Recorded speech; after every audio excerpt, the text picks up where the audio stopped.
I am making a shark deck profile mostly because I rebuilt the deck and figured why not go ahead and make a deck profile of it. But starting off with the monsters, I play 3 copies of Silent Sea Nettle. Silent Sea Nettle just has the effect that if you control a face of water monster, you can special summon this card from your hand, but if you do, you cannot special summon monsters for the rest of the turn, except for water monsters. Of course, I think it's rest of the turn. Okay, no. When you activate this card's effect, you cannot special summon you can only special summon water monsters for that turn. So if you're summoning anything that's not water, Sea Nettle can't activate. Then once per turn, while Sea Nettle's in the graveyard, you can banish it from your grave. Target up to 3 water monsters in your graveyard and shuffle them back into the deck. Most of the time, I would just use that effect to recur extra deck monsters. Then I also play 3 copies of Silent Angler. Silent Angler lets you special summon it from your hand just by controlling a water monster. However, if summoned this way, you are not allowed to summon from your hand for the rest of the turn. Or, my bad, you can still normal summon, but you can't special summon. Then I also play 2 copies of Lantern Shark. Lantern Shark has the effect that when it is normal or special summoned, you can activate its effect. Special summon a level 3, 4, or 5 fish monster from your hand. And then if it is used for the XZ summon of a... if you use this effect, you're also locked into XZ summoning for the rest of the turn, which is fine because the extra deck is entirely XZ monsters. But it also has the effect that if you use it for the XZ summon of a water monster, it can be treated as level 3 or 5, as well as its original level of 4. Then I play 3 copies of Buzzsaw Shark. Buzzsaw Shark has the effect that once per turn, you can target 1 face-up fish monster you control. Special summon a fish from your deck that has the same level as that target. Which, fun fact, if you activate Buzzsaw Shark, have it target itself, and your opponent responds with Ogre, or Ghost Ogre and Snow Rabbit, I believe it's called, then Buzzsaw Shark's effect will fizzle because if the target was destroyed, so it cannot summon a monster from your deck that's the same level as the target on field. Because I believe that's how its explanation was worded. Then I also play 2 also Buzzsaw locks you into XYZ monsters who use this effect, and if you summon a water, XYZ can be treated as level 3 or 5. Then I play 2 copies of Dream Shark. Dream Shark can be special summoned just by controlling either no monsters or a water monster. So it is a Cyber Dragon in this case, kind of. And then if this card's in your graveyard and you would take an opponent activates a card that would inflict effect damage, you can special summon this card from your graveyard, and if you do, the damage you would take becomes 0. So this is just a card I like for in the event that I go to time, because my opponent just suddenly tries to do something like inflicting effect damage, like make Gaga Cowboy and activates effect to inflict 800. If this card's in my graveyard, I can make the damage 0, summon itself, and they don't win off because of time. Which typically causes a draw. Then I play 2 copies of Crystal Shark. Crystal Shark has the effect that if it's used for the existence of a number monster, it can be treated as levels 3 or 4. And then if this card's in your hand or graveyard, you can target 1 water monster on the field. Special summon this card from your hand or graveyard, and if you do, the targeted monster loses half its attack. I think it's also defense as well. Let's see, nope. You have its attack, however, you are locked into XZ summoning from your extra deck for this turn, which again is fine because the entire extra deck has XZ monsters. Then I play 3 copies of Abyss Shark. Abyss Shark has the effect that if it's used for XZ summon of a number, it can be treated as levels 3 or 4. And then if all monsters control water monsters, you can special summon this card from your hand, which you activate it in hand first to then summon it, and then add a level 3, 4, or 5, I believe. Fish monster from your deck to your hand, except for another Abyss Shark, and then you're locked into these monsters. And then it also has the effect that if you use that effect, then the next time that turn that a number monster would inflict damage, it is doubled. So an example being that when this was released, that effect was probably meant to be used with number 73 Abyss Splash, which can use a material to double its attack, however its damage is halved. So with this monster's effect, Abyss Splash's damage would be normal. Would be normal. Then I also play, for the hand traps, I play 3 copies of Drone Lockbird, just because a lot of decks are combo-y right now, so your opponent, like, activate Terraforming, add Pressure Planet Wraithsloth, I believe its name is. At the resolution of the Terraform, you can activate Drone Lockbird, so your opponent can't add cards from deck to hand for the rest of the turn.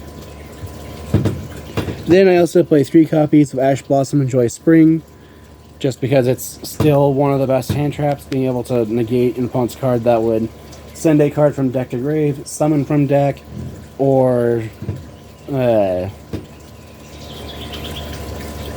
go from deck to hand. For these spells, I play 1 copy of Called by the Grave, just deal with hand traps. 3 copies of Forbidden Chalice. I would prefer it if my Forbidden Chalices were Effect Veilers, but I cannot find my Effect Veilers, among other things. So for now, Forbidden Chalice just works as it can target a monster on the field. That monster will end up gaining 400 attack, but its effects are negated. Then I also play 3 copies of White Mirror. White Mirror lets you target a level 4 or lower fish monster in your graveyard, special summon it, and then you you can add it from your deck to your hand 1 monster that has the same name as the summoned monster. The only downside of this card is that all of that is 1 effect, so because it includes the effect to search, your opponent is able to ash it, so it's just an ashable monster reborn that you can only activate once per turn. For the traps, I play 3 copies of Gozen Match, just because if your opponent's playing a non-water deck and you summon Stealth Kraken, this will make it so they can't summon any more monsters. Then I play 3 copies of Infinite Permanence. You can activate this card from your hand if you control no cards. You target a face-up effect monster your opponent controls and gates effects. And then if this card was set when activated, it negates all spells and traps on the field in its column. And then finally, I play 3 copies of Solemn Judgment. Solemn Judgment lets you pay half your life points to negate the activation of a spell or trap card, or the summoning of a monster. So, the only downside of this is that if your opponent was Fusion Summon, you have to negate the card they activated to Fusion Summon. Basically meaning like if they activate something like Branded Opening or Branded Fusion, you have to you can't just wait for them to summon their monster and then use Judgment. You would have to do it to the Branded Opening, which most of the time doesn't work since Branded lost its card. And then for the extra deck, I play 2 copies of Toad, as well as 1 copy of Abyss Dweller. Toad it was just a generic negate that has the effect that you can send when your opponent activates a card or effect, you can send an Aqua monster from your hand or face-up field to the graveyard, negate the activation. If you do, destroy it, and then you have the optional effect of being able to set the destroyed card to your field. And then if Toad is sent to the graveyard, you can target a water monster in your grave, return it to your hand. Which actually has a fun interaction with the next card being 2 copies of number 4 Stealth Kraken. Stealth Kraken has the effect that all monsters on the field become water, which is why it works with Gozen Match, because your opponent summons a non-water monster. Activate Gozen Match, now they can't summon another monster. Unless they're Vanquished Soul, because they do not care, since they just return the monster to hand and then summon the new one. But anyway, Stealth Kraken also has the effects that during the main phase quick effect, you can destroy 1 water monster your opponent controls to then inflict damage to your opponent equal to half its, I can't remember if it's original attack or attack it had on the field. Let's see. Okay, deal damage to half its attack it had on field. So if it's gaining like 1500 attack, it's going to add half of its original attack plus that 1500. Don't know what would randomly be gaining 1500, but oh well. This is just an example. And then I also play 2 copies of Stealth Kraken Spawn. These are only summoned off of Stealth Kraken's other effect, which is if this Xyz summon card you control is destroyed by battle or card effect, or if it's just destroyed while it had Xyz material, you can summon Stealth Kraken Spawns from your extra deck equal to the number of these material it had. Then you can target one water monster in your grave for each Stealth Kraken Spawn, and then attach one to each as material. Which you can actually, if Toad's already in your grave, you can actually target the Toad, give it to a Stealth Kraken Spawn, and then should Spawn be destroyed or leave the field or be used for an Xyz summon, Toad will go back to the graveyard and be forced to trigger again. Then I also play 1 copy of number 101, Silent Honor Arc. This lets you target, detach 2 materials, target a special summon attack position monster your opponent controls, attach that monster to this card's material, and if it would be destroyed, you can detach 1 material instead. Then I play 2 copies of Bahamut Shark. Bahamut Shark just lets you detach material, summon a rank 3 or lower water monster from your extra deck. However, Bahamut Shark cannot attack for the rest of the turn after this effect is used. Then I also play 1 copy of number 37, Hopewoven Dragon Spider Shark. Spider Shark has the effect that when an attack is declared, then you can detach material to have all monsters your opponent controls lose 1,000 attack points until the end of the turn. And then if this card you control is destroyed by battle or card effect, you can target 1 other water monster in your graveyard and special summon it. And you can only use each of its effects once per turn. Then I also play 1 copy of number 32, Shark Drake. Shark Drake is just in this deck because I figure why not play it. I'll probably end up taking Shark Drake, Spider Shark, and maybe Abyss Dweller. Either Abyss Dweller or a Toad. No, not a Toad. Either Abyss Dweller out for the whole thing that lets you summon Chaos number 101. I can't remember their names. Like Valiant Shark Lancer, or not that. It's like the upgraded versions, the Rank 5 and 6 versions of Silent Honor Arc and Silent Honor Dark. I think it's like Nephilim something. Anyway, Shark Drake just has the effect that if it destroys a monster at battle, you can detach material, summon that monster from the graveyard back to the field in attack position with 1,000 less attack, and then Shark Drake can attack again. Then also play 1 copy of Valiant Shark Lancer. Valiant Shark Lancer has the effect that you can target one monster your opponent controls, detach material from an Xyz monster you control, and if you do, destroy that monster. And then this is a quick effect while you control another water Xyz monster. And then if another water Xyz monster you control is destroyed by battle or card effect, while you control this card, you can take a spell from your deck and place it on top. That effect you probably will never use because it's not really worth using. This effect was meant to be used so you can stack your deck with Rank Up Magic, the 7th one, which is not in this deck. Which I might end up putting the one in just by taking out the Hopewoven Dragon Spider Shark. And then for the rest of the monsters, I play 1 copy of Utopic Future and 1 copy of Utopic Draco Future.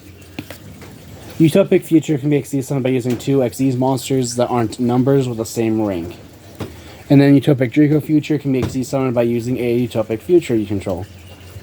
But Draco Future cannot be destroyed, and then if your opponent activates a monster effect, you can detach material from this card and negate that effect, and if you do, take control of that monster. And then that is it for the deck.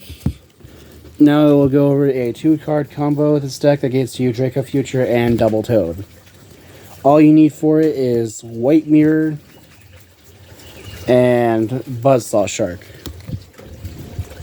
Ideally, you'd also have a Called by the Grave to protect them, but for now, we'll just say that for the purposes of this video, hand traps don't exist. Even though they do. I am just grabbing everything real quick. That should be everything that's needed.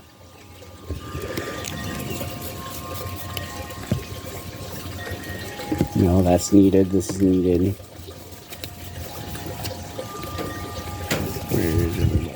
Okay.